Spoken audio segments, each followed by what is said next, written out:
Assalamualaikum warahmatullahi wabarakatuh. Selamat pagi, siang, sore, malam buat kalian semua. Balik lagi bersama saya, Muhammad Rayhan Rifkiansyah.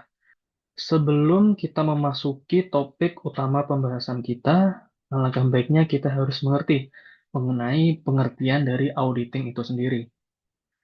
Auditing adalah proses pengumpulan dan pengevaluasian bukti audit yang isinya itu berupa informasi yang terukur berdasarkan kriteria tertentu. Nah, semua proses ini dilakukan oleh orang-orang yang mempunyai nilai kompetensi dan independen. Jadi syaratnya adalah yang melakukan audit adalah orang yang punya kompetensi dan mempunyai sifat yang independen. Setelah kita mengetahui pengertian dari auditing itu sendiri, kita masuk ke jenis audit dan tujuannya. Jadi apa aja sih jenis audit dan tujuannya apa? Orang itu melakukan sebuah audit. Jadi jenis audit itu ada tiga. Yang pertama audit atas laporan keuangan, audit operasional, dan audit ketaatan. Audit atas laporan keuangan jelas lah untuk menentukan apakah laporan keuangan itu telah disusun dan disajikan sesuai dengan kriteria yang ada. Kalau audit operasional itu lebih untuk mengevaluasi efisiensi dan efektivitas prosedur-prosedur operasi dalam sebuah operasi. Jadi, dia itu melihat apakah sebuah operasi yang dijalankan oleh perusahaan sudah memenuhi kriteria efektif dan efisien. Yang ketiga adalah audit ketaatan. Apa itu? Yaitu untuk menentukan apakah pihak yang diaudit ini telah mengikuti prosedur, aturan, perundang-undangan oleh otoritas yang lebih tinggi dalam hal ini ya kayak regulator seperti pemerintah, OJK, dan lain-lain. Kalau kita bicara mengenai jenis-jenis auditor, itu bisa ya dibagi berdasarkan empat hal sih. Apakah dia internal, apakah dia eksternal, apakah dia komersil atau pemerintahan. Kalau eksternal komersial ya akuntan publik yang tergabung dalam kantor akuntan publik. Kalau eksternalnya pemerintahan ya Badan Pemeriksa Keuangan Republik Indonesia atau BPK RI. Lalu kita masuk ke internal. Internal dari komersial yaitu Unit Audit Internal atau UAI. Dan Satuan Pengawasan Internal yaitu SPI kalau di komersial. Kalau di pemerintahan unit internalnya atau auditor internalnya adalah aparat pengawasan intern pemerintah atau biasa kita singkat APIP. Nah, lalu siapa? Siapa orang yang kompeten dan independen ini? Jawabannya adalah orang itu adalah akuntan publik yang tergabung dalam kantor akuntan publik. Nah, akuntan publik sendiri kalau di Indonesia itu tergabung dalam sebuah organisasi yang bernama IAP atau Institut Akuntan Publik Indonesia. Disitulah berkumpulnya akuntan publik yang bersertifikasi di seluruh Indonesia. Nah, sekarang kita masuk ke tujuan keseluruhan audit laporan keuangan. Kalau tadi kan kita membahas mengenai tujuan audit secara umum. Kalau sekarang kita membahas nih tujuan audit laporan keuangan. Jadi ada kata-kata kunci yang harus diingat dan dipahami mengenai tujuan audit laporan keuangan, yaitu apa?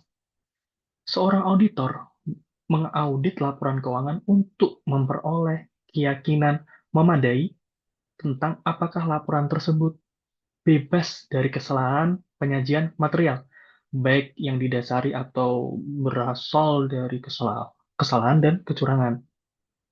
Atas keyakinan itu, auditor membuat opini atau mengeluarkan opini tentang apakah laporan keuangan itu disusun eh, sesuai dalam kerangka pelaporan yang berlaku. Jadi, kata-kata kuncinya adalah auditor itu memperoleh keyakinan memadai atas audit itu, bahwa dia bebas kesalahan material dan akhirnya dia mengeluarkan opini. Setelah dia mempunyai keyakinan dan mengeluarkan opini, dia harus melaporkan. Selanjutnya, kita akan membahas slide utama dari pembahasan kita kali ini, yaitu slide berikut. Nah, dalam slide atau gambar tersebut, kita bisa mengetahui mengenai risk-based audit proses. Pertama-tama, kita harus mengetahui dalam gambar ini terdapat risiko-risiko, alur-alur audit, sampai pengeluaran opini dari akuntan publik, kantor akuntan publik atau auditor ya. Oke, dalam gambar tersebut kita bisa mengetahui beberapa hal yang terjadi dalam risk-based audit proses. Baik itu dari risiko-risiko yang ada, lalu ada alur audit dari awal proses bisnis sampai melakukan asersi, asersi itu diaudit, sampai melakukan audit itu auditor melakukan tes-tes seperti control test dan lain-lain, sampai pada akhirnya auditor mengeluarkan opini, baik itu unqualified, disclaimer, qualified, atau adverse. Nah, sebelum kita mengetahui atau mempelajari gambaran besar ini, sepertinya saya perlu menjelaskan mengenai sufficient and appropriate evidence atau bukti yang cukup dan yang tepat. Ini bisa dilihat di bagian kanan gambar tersebut. Di sini terdapat keterangan sufficient and appropriate evidence seperti yang saya jelaskan tadi. Jadi bukti dalam audit itu harus memenuhi kriteria kecukupan dan ketepatan. Pertama adalah inspeksi, kedua ada observasi, ketiga adalah konfirmasi, keempat ada rekalkulasi, kelima ada reperformance, keenam ada analisis, ketujuh ada interview. Apa itu? Kita akan jelaskan satu persatu. Nah, pertama adalah inspeksi. Apa itu inspeksi? Inspeksi itu mencakup pemeriksaan atas dokumen, baik internal dan eksternal, dalam bentuk kertas, elektronik, maupun yang lainnya. Contoh nih, kita melakukan inspeksi atas penjualan. Yang pasti kita harus melihat fakturnya, apa isinya, berapa harganya, berapa pajaknya. Kita harus melihat atau memeriksa dokumen internal tersebut ke klien. Itulah yang dinamakan dengan inspeksi. Kedua ada observasi. Kedua adalah observasi. Apa itu observasi? Observasi adalah melihat langsung suatu proses atau prosedur yang dilakukan oleh pihak lain. Dalam hal ini adalah ya klien kita yang akan kita audit. Lalu, apa bedanya dengan inspeksi? Kalau inspeksi kita memeriksa langsung, kalau observasi kita tuh hanya melihat dari jauh orang itu melakukan hal. Contohnya, kita melakukan pengamatan nih atas penghitungan barang atau ya fisik barang lah. Apabila kita contohnya kita memeriksa mengenai persediaan ya, kita hanya melihat orang itu yang memeriksa barang-barang yang ada di kantornya, di gudangnya, seperti itu. Lalu yang ketiga adalah konfirmasi atau orang biasa menyebutnya konfirmasi eksternal. Lalu apa itu konfirmasi eksternal? Konfirmasi eksternal itu lebih ke bagaimana cara auditor memperoleh bukti audit berdasarkan respon langsung atau tertulis ya dari pihak ketiga. Di mana pihak ketiga ini beda dengan yang kita audit tadi ya, dalam bentuknya bisa dari kertas ataupun elektronik yang isinya ya adalah mengkonfirmasi mengenai hal yang kita audit. Contohnya konfirmasi atas persediaan tadi. Kalau tadi kita di observasi kita melihat, kalau konfirmasi kita langsung tanyakan ke pihak ketiganya atau supplier dari perusahaan yang kita sedang audit.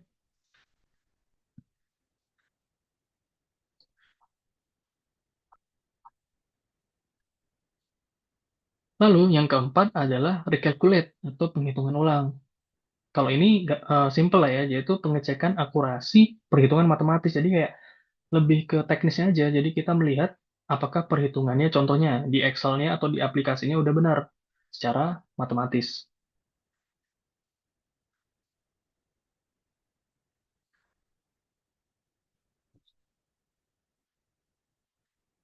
Lalu yang kelima adalah re-performance atau pelaksanaan kembali, di mana auditor itu melaksanakan prosedur yang ada secara independen. Jadi kayak mengulang prosedur yang dimiliki oleh klien. Makanya disebut re-performance. Lalu yang keenam adalah analisis. Apa itu? Kita biasa menyebutnya prosedur analisis, yaitu di mana kita itu menghubungkan antara dua item yang berbeda, yang mana kita beranggapan atau beryakinan satu sama lain item ini mempunyai hubungan yang sama. Jadi apabila item ini berjumlah demikian, maka ini akan mengikuti ataupun sebaliknya. Nah, dari prosedur analisis ini kita bisa melihat ketidakwajaran dari pelaporan laporan keuangan. Nah, seperti itu sih untuk analis. Jadi kayak analisis. Jadi kayak menghubungkan dua item yang berbeda berdasarkan pengetahuan auditor mengenai jenis hubungan dari tiap-tiap item ini. Lalu yang terakhir atau yang ketujuh adalah interview. Interview itu apa ya? Biasa sih, wawancara terhadap klien yang kita audit mengenai hal-hal yang kita audit itu kita langsung mendapatkan keterangan dari wawancara tersebut.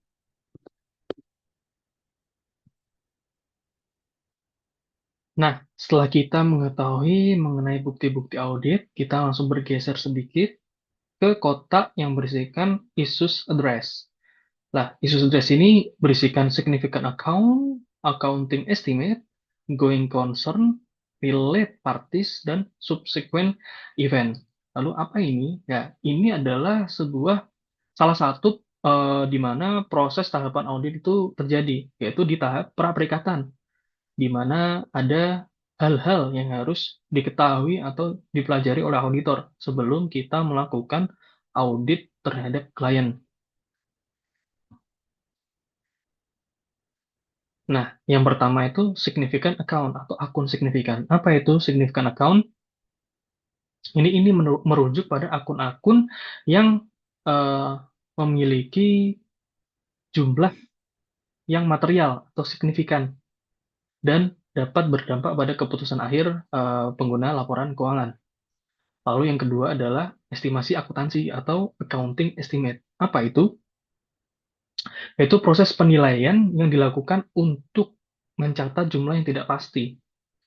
Ya, contohnya untuk melihat kita melihat di depresiasi ya, kita melihat umur manfaat aset. Itu termasuk dari estimasi akuntansi. Ya, mengenai seperti itulah, mengenai peraturan-peraturan akuntansi yang ada. Lalu ada going concern atau kelangsungan usaha. Jadi di sini kita menggunakan prinsip bahwa entitas itu diharapkan akan terus dapat beroperasi di masa depan. Auditor ini akan mengevaluasi nih, apakah ada resio signifikan yang mengancam going concern atau kelangsungan usaha tadi. Lalu selanjutnya adalah related parties atau pihak-pihak yang berrelasi. Kita harus melihat nih transaksi dengan pihak-pihak lain yang punya hubungan khusus dengan entitas.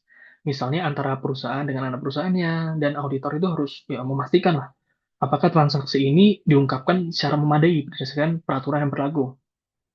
Nah, ini adalah hal-hal ini itu bisa meningkatkan transparansi laporan keuangan pada klien. Lalu yang terakhir adalah subsequent event atau peristiwa setelah tanggal pelaporan. Jadi peristiwa yang terjadi setelah akhir periode, eh, tapi sebelum laporan ini diterbitkan, auditor harus menilai apakah peristiwa ini memerlukan penyesuaian atas ya laporan yang tadi yang belum keluar atau pengungkapan tambahan setelah laporan ini keluar. Jadi dia tuh em, sebuah kejadian di mana keterjadiannya itu terjadi di antara setelah laporan ini selesai sampai laporan ini dipublikasikan. Nah, di tengah-tengah ini kalau ada keterjadian, auditor harus menilai apakah perlu penyesuaian yang sebelumnya atau hanya memerlukan catatan tambahan atas laporan yang sudah ada. Gitu. Nah, setelah tadi kita menyinggung mengenai bukti-bukti audit, kita langsung menuju ke sedikit ke bawah, yaitu mengenai metode audit. Kalau di sini ada tracing, vouching, comparing, dan alternatif prosedur. Apa itu? Kita akan jelaskan satu persatu.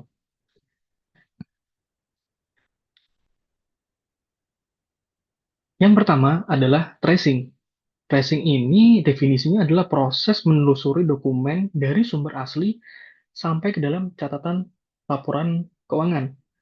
Nah, itu tujuannya untuk memastikan kelengkapan. Jadi kayak kita melihat dari dokumen aslinya, faktur, invoice, sampai kita telusuri, sampai ke akhirnya itu ke laporan keuangan.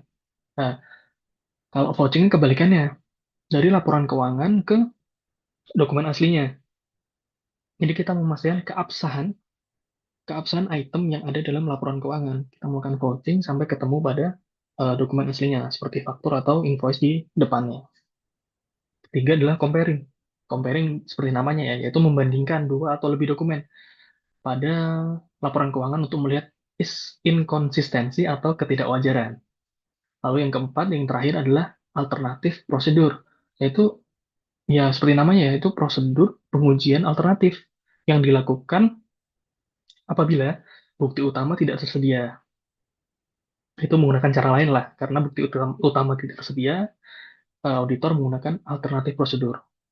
Nah, setelah kita membahas bagian bawah dari gambar ini, kita langsung ke atas nih. Kita langsung melihat ke sebelah kiri, bagian kiri, yaitu ada tulisan inherent risk, control risk, dan ada bawahnya dikit itu ada detection risk. Nah, apa itu? Ketiga hal ini merupakan tiga komponen utama dalam audit risk. Yang pertama adalah inherent risk. Apa itu inherent risk? Inherent risk itu adalah risiko di mana salah saji material itu berawal atau berasal dari laporan keuangan itu sendiri sebelum melalui proses audit atau sebelum memasuki pengendalian internal lah. Jadi atas laporan keuangan sendiri itu sudah membawa resiko. Nah, resiko material ini adalah resiko inherent risk atau resiko bawaan itu. Nah, selain inherent risk ini, kita langsung ke kanan sedikit, ini adalah masuk ke control risk atau risiko pengendalian. Risiko pengendalian ini, apa pengertian dari risiko pengendalian? Risiko pengendalian adalah risiko bahwa ada salah saji material yang tidak dapat dicegah atau tidak dapat terdeteksi dari eh, sekian proses pengawasan atau pengendalian internal dari perusahaan atau entitas tersebut.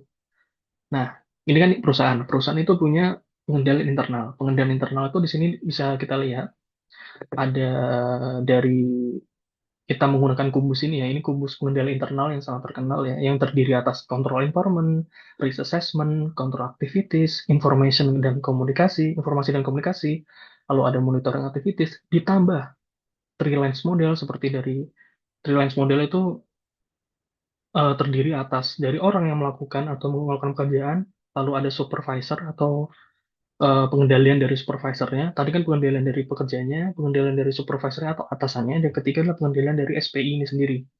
Nah, ada juga risk management, yaitu manajemen risiko yang terdapat pada eh, sebuah perusahaan. Lalu ada analytical juga. Dan selain itu, di sini ada mengenai materiality, itu menentukan tingkat materialitas. Bisa dari OM, PM, atau AM. Itu rumusnya ya sebenarnya, OM, min PM, min AM. Overall material, performa material, dan overhead material. Lalu, dalam control risk atau pengendalian internal juga, melibatkan ahli-ahli di luar ahli audit, seperti ahli IT, aktuaria, ahli hukum, dan ahli investment. Nah, control risk itu setelah sekian banyak pengendalian internal, ada kesalahan saji material yang masih lolos atau tidak terdeteksi. Itulah yang dinamakan dengan control risk.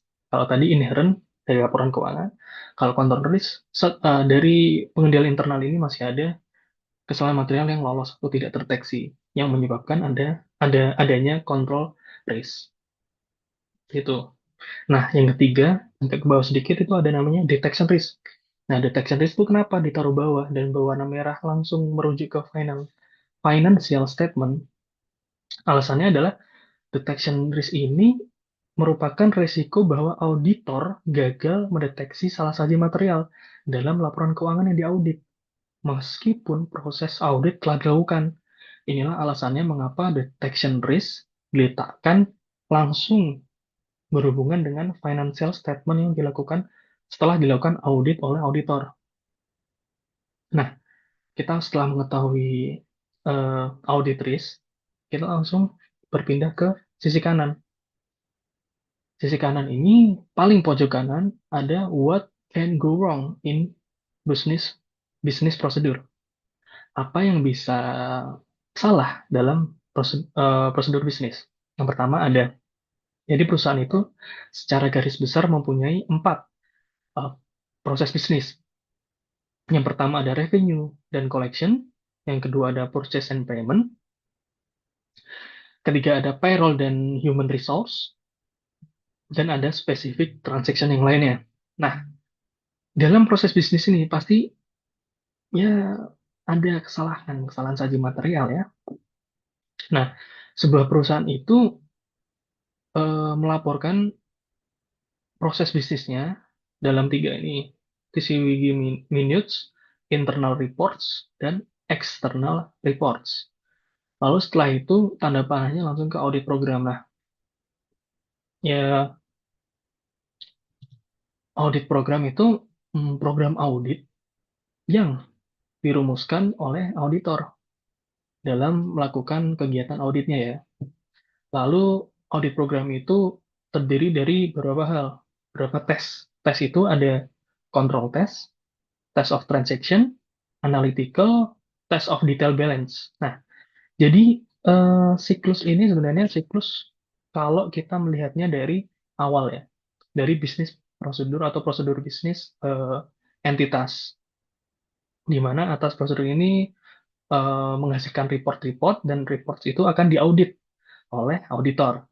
Auditnya dengan tes apa saja? Seperti ini, kita langsung ke kanan, ada control test, seperti yang tadi kita jelaskan, control test, test on transaction, analytical, test of detail balance, sampai nanti muncul ke assersi manajemen yang sudah kita bahas tadi di awal, mengenai pendapat manajemen, baik secara eksplisit atau non-eksplisit. Dan keluarlah financial statement atau laporan keuangan.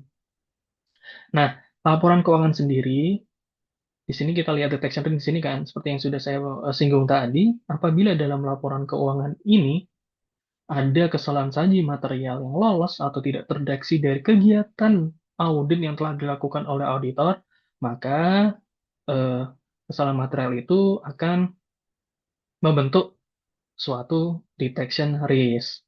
Itu. Nah, kalau kita lihat di sini, setelah laporan keuangan, kita bisa melihat opini apa yang akan dikeluarkan oleh auditor. Kalau bukti yang ada itu tidak memenuhi kriteria kecukupan dan ketepatan, otomatis akan menghasilkan opini disclaimer atau tidak menyatakan pendapat dari auditornya.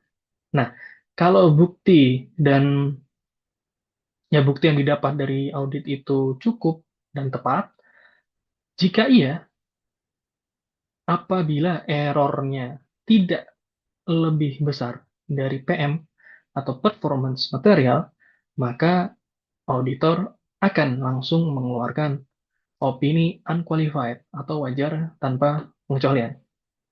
Kalau errornya lebih besar dari PM, maka ada dua pilihan.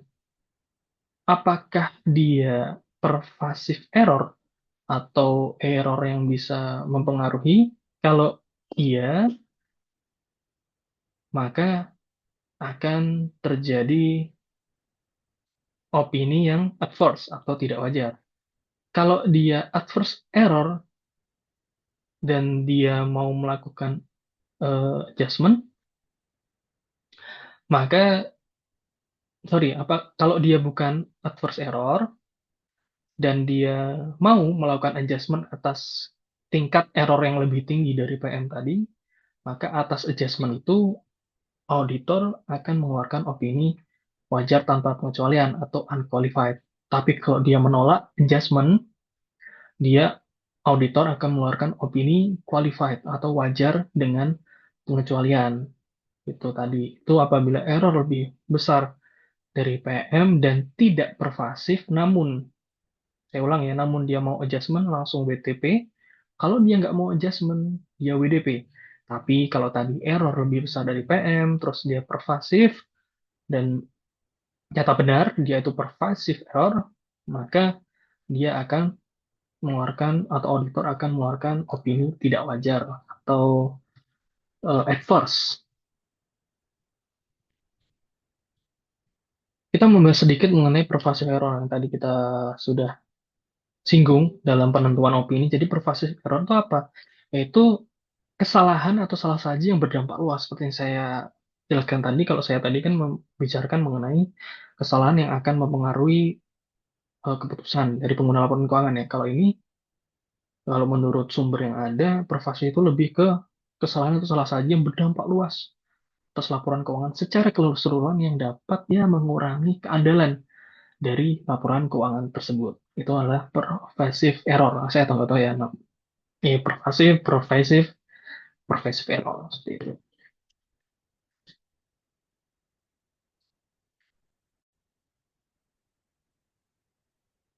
Oke, mungkin cukup seperti itu mengenai penjelasan dari gambar ini. Namun, saya merasa perlu menjelaskan lagi mengenai tes atau pengujian yang dilakukan oleh auditor untuk mengaudit laporan keuangan tadi. Saya tadi sebenarnya sudah menjelaskan alurnya, tapi belum menjelaskan pengertian dari tiap-tiap tes ini. Yang pertama adalah test of control, yaitu pengujian pengendalian. Sini bisa dilihat di sini ya. Berarti apa itu test of control? Yaitu tes yang digunakan untuk mengevaluasi efektivitas pengendalian internal. Namanya juga kontrol. Seperti tadi, control risk. Ini test of control. Jadi intinya itu mengenai dia tuh melihat apakah pengendalian internal itu sudah dilakukan dengan efektif atau belum. Yang kedua adalah substantif test. Substantif. Yang kedua adalah substantif test of transaction, yaitu pengujian substantif atas transaksi. Apa itu? Yaitu pengujian yang digunakan untuk memastikan bahwa tujuan audit ini yang terkait dengan transaksi telah terpenuhi. Jadi kayak memeriksa apakah setiap transaksi penjualan itu mempunyai bukti yang tercatat dan valid.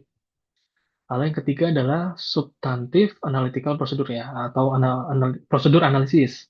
Itu digunakan untuk mengidentifikasi kemungkinan salah saji melalui analisis hubungan, seperti yang saya setelah jelaskan tadi ya, keterhubungan antara dua item yang berbeda, dua atau lebih item yang berbeda. Lalu ada test of detail of balance atau TODB, yaitu berfokus pada saldo akun dalam buku besar untuk memastikan kelengkapan dan keakuratan penyajian di neraca laporan laba rugi. Jadi dia lebih fokus ke saldo akun dalam buku besar. Lalu yang kelima ada di sini kan kita melihat, udah ya, udah. Oke, jadi itu tadi mengenai tes-tes yang dilakukan oleh auditor dalam melakukan audit terhadap laporan keuangan, yaitu control test, TOT atau test of transaction, analytical, dan TODB atau test of detail balance. Oke, mungkin cukup sekian penjelasan saya mengenai gambar di atas ini mengenai risk-based audit proses dari mulai tadi ada risiko-risiko yang lalu ada prosedur, sampai ada bukti, ada metode, ada hal-hal yang signifikan, sampai akhirnya seorang atau auditor mengeluarkan opini. Tadi sudah saya jelaskan. Eh, Sebenarnya ada beberapa lagi yang kalau kita lihat dari rencana pembelajaran itu ada, tapi menurut saya secara garis besar sudah yang menjelaskan tadi, saya jelaskan. Mungkin cukup sekian. Kalau ya apabila terdapat kesalahan, saya mohon maaf dan saya membuka masukan, dan masukan itu bisa langsung ditujukan kepada saya melalui komentar di bawah. Oke, sebelum menutup video kali ini, jangan lupa like, subscribe, atau share kepada teman kalian. Ya, siapa tahu bisa berguna. Kalau berguna ya Alhamdulillah. Sekian dari saya. Assalamualaikum warahmatullahi wabarakatuh.